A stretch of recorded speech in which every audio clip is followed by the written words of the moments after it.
Momen Ragnar Oratmangun pulang kampung. Punggawa Timnas Indonesia, disambut meriah warga Maluku. Pemain Timnas Indonesia Ragnar Oratmangun disambut meriah saat ia diketahui pulang ke kampung halamannya di Maluku. Seperti diketahui, Ragnar yang lahir di OSS, Belanda memiliki darah Indonesia dari sang ayah yang lahir di Larat, Kepulauan Aru, Maluku.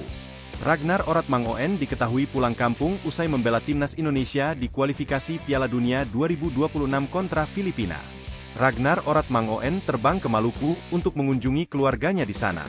Sang pemain pun membagikan momen kumpul keluarga lewat akun Instagram pribadinya. Pada video yang diunggah, terlihat sanak keluarga ramai berkumpul di rumah untuk menyambut kedatangan Ragnar Oratmangun. Semua orang menyambut gembira kedatangan pemain Fortuna Sittard tersebut. Mereka melambaikan tangan dan bersorak, "I Oratmangun. Oratmangun." Saat Ragnar membuat video yang kemudian diunggahnya di Instagram Story miliknya tersebut. Ragnar Oratmangun sendiri menjalani proses naturalisasi dan bergabung ke Timnas Indonesia pada Maret 2024 lalu. Kehadirannya langsung memberikan dampak positif dalam permainan skuad Garuda. Ragnar Oratmangun merupakan pemain yang berposisi sebagai pemain depan. Dia bisa diplot sebagai penyerang tengah, pemain sayap kanan, pemain sayap kiri, hingga gelandang serang. Postur tubuhnya menjulang setinggi 180 cm, sangat mendukung untuk bisa mencetak gol.